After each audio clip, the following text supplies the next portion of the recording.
Right, guys, we are ready to rock with our next game. How's the stream now, guys? If you can post us some feedback, that'd be appreciated. We're just going to go live now with Adam Winster, currently sitting, I think, in second place in the FIFA Master Series, and after his win at EGL 9, so he's current EGL champion, taking on John Buckley, who won in the first round. So I think we know. No point asking for predictions on this one. It's perhaps just how many. So one thing I wanted to ask as player Chrissy, we'll get the guys going when they're ready. You ready to go, guys? Yeah. Adam? Go now, mate. So just get the guys kicking off and get my first question in for Chris. So FIFA Master Series, what that's given us is actually a way of seeding tournaments. So all the players today seeded as per their position in the FIFA Master Series. What's feelings on that?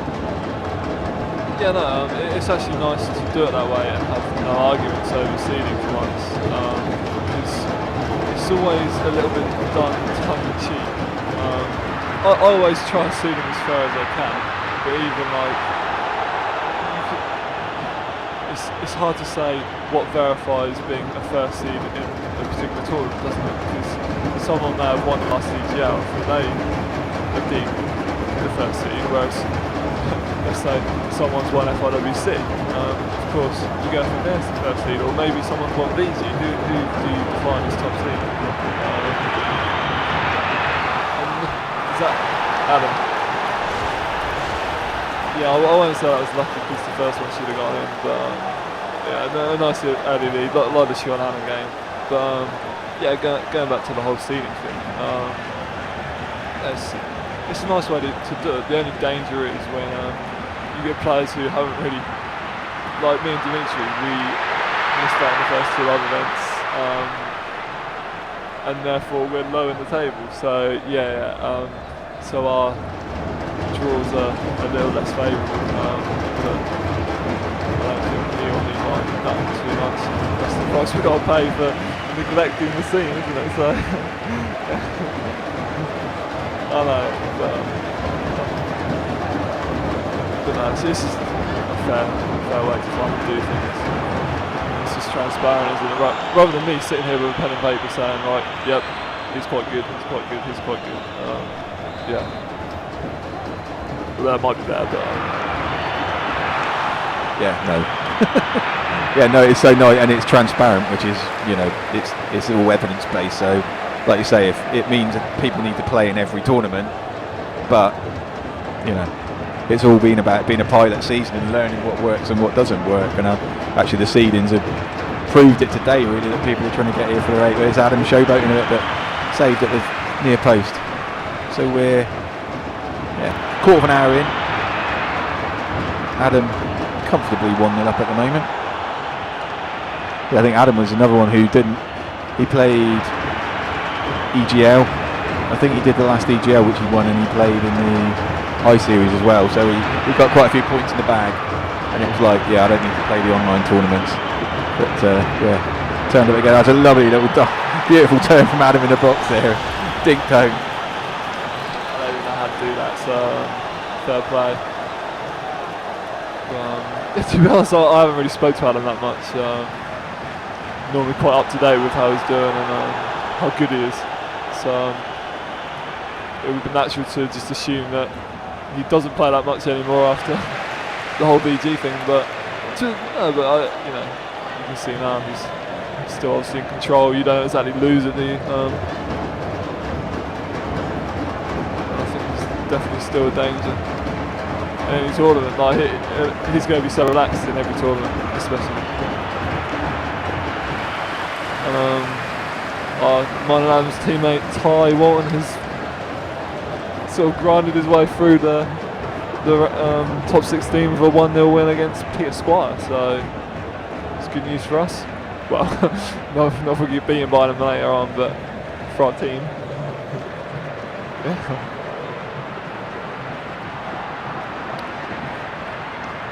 John trying to break his way through, but Adam's defence there was a good 9 men back there, so really struggling just to even create a chance. I don't think he's had a shot yet, but used to try and go down the wing or something, just get a lucky corner, get a lucky cross. That's really what you've got to do against the top players. That's what I even do. I don't try to match them play for play, I'll get beaten. So, you have to sort of try and outsmart them if you can, try and just grind them down. And it might be through again. Another corner and another chance.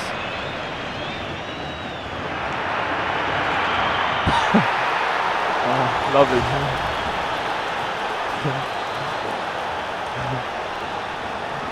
Yeah, there's not an awful lot you can do about that. It's quite interesting watching some of the lads like John, who's obviously, I think it's his first LAN he's been here, doesn't really know the players. So sitting down and playing someone like Adam can be quite different. Yeah, certainly an experience of just watching him look up to the sky is like, yeah, this kid's good. Absolutely. It was interesting seeing it last EGL because I think it was Adam and Ty were the only ones there as the pro players, and in a game of FIFA it can go either way, bit of luck, but when it came to it, it made a real difference, and they both got themselves to the final. So when it comes to it, FIFA players against FIFA players, good players, it can go either way. Bit of luck, corner, how powerful corners are, but you get, I don't want to say it, a newcomer, but someone who's not at the level of the pro guys, and you can it's not usually involved then. Yeah, I think you're right. In all honesty, one of the partial reasons I have decided to play much this year, or less at least than other years, is I don't really like the game that much. I do really think it's random, or one of the most random games we've seen in the last sort of 10 years. At the same time, the tournaments have been quite consistent, and you are getting consistent winners. So maybe it's not so much. The top players do normally come through.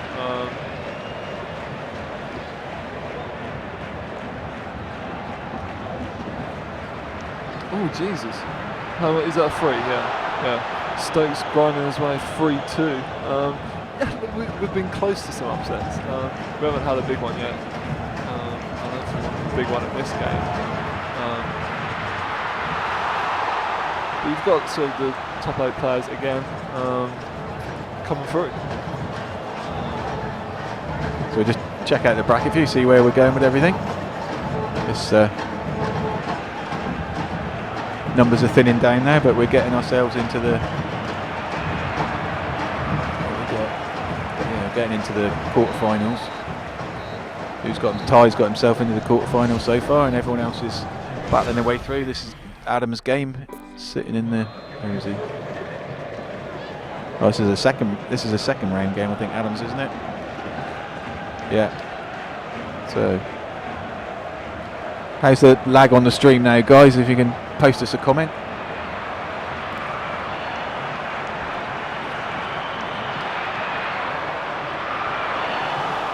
Okay,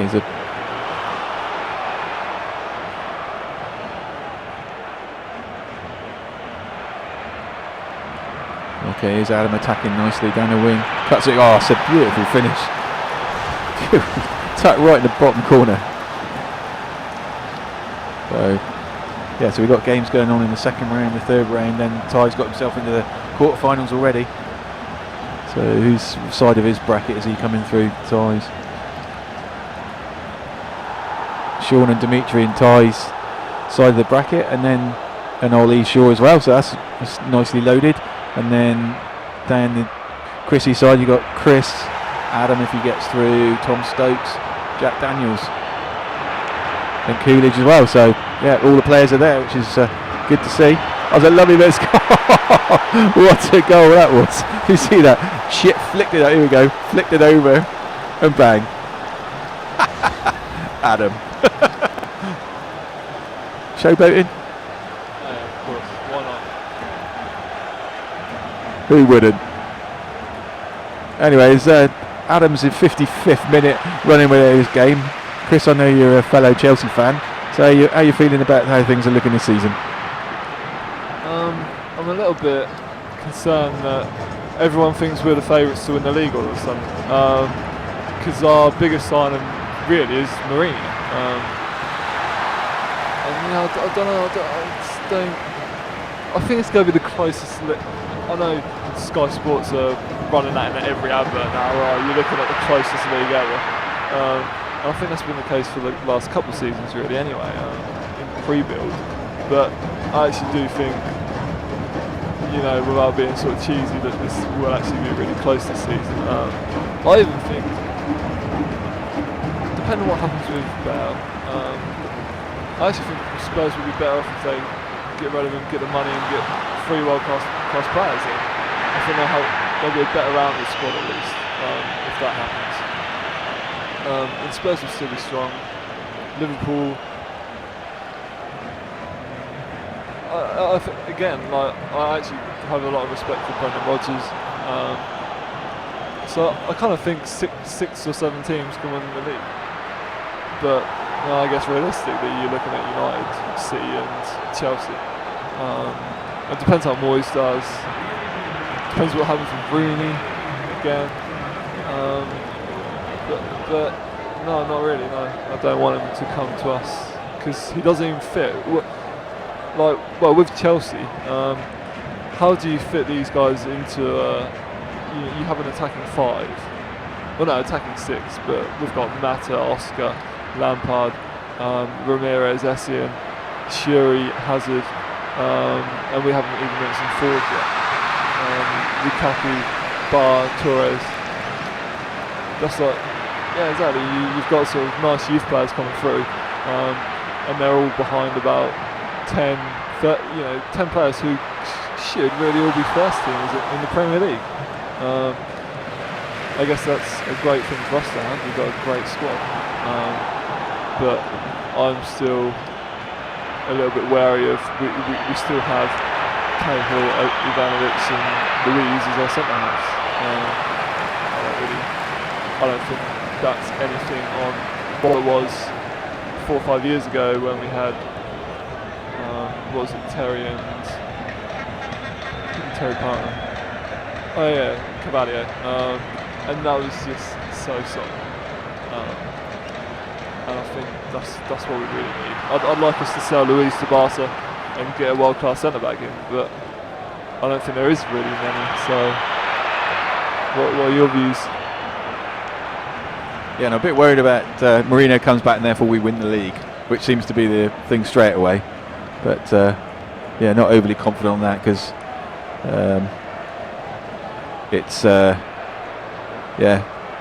that'll be the white of Real Madrid. So that's a white player with a white kit down the bottom, and that's Adam next to Adam Winster's name. So that's the person. He's some new body. Nobody knows Adam. He's won the Virgin Gaming Challenge out in was it Vegas or LA? New York when he won $160,000 or pounds? Dollars. So he's played a bit, but he's scored some beautiful goals in this game so far. To be fair, some real skill. But here he comes again. There's 10 minutes to go. Jinking around the defender. Good save from the keeper. Double save. Yeah, no, this season I'm really interested in the way everyone's written United off already. Most places you look at, United aren't winning the league, and it's like they've only changed the manager, they've not changed too much else. So that'll be interesting. Rooney to Chelsea. Anyone ask me, I'd rather have him on our side than him against us, but will it fit in with what Mourinho? He's playing some very interesting mind games with Rooney, looking at the camera going, you are the only player I want. And some people you hear inside the game already say it's a done deal, so don't know, it's going to be interesting to see what happens. What will happen to Torres? Bar, I've even heard Bar's name for going elsewhere, so don't know. It's going to be an interesting season. You've got 3 new managers at the top teams. Pellegrino, not too much said about him. There's a lot of expectation on him that he's going to win the league at City, and it's like, so it should be it's going to be a different place not having Fergie around. Love him or loathe him, his success was just phenomenal. Whatever they did, a lot of it's psychology as he got older and wiser. But No, looking forward as a Chelsea fan. Very exciting. I saw him the end of last season at Villa when Lampard got his broke the record, and little Hazard was amazing. So quick, so skillful. He's just unreal. So keep those players fit. Oscar, they sort of protected Oscar last season. There's Adam just teasing. Oh, there's an interesting bounce. There's a lot of spin on that ball then. Never seen a bounce like that before. But last minute. So yeah, no, really looking forward to this season, and couldn't call it. But I'd, like yourself, need to see some, John Terry 5 years ago or whenever, when Mourinho first was there. Different proposition, injury prone now and things. And there's Adam comes away 6-0 winner. Whirly winner there. Well played to John. We'll just take a quick advert break a second and come back and have a chat about the game.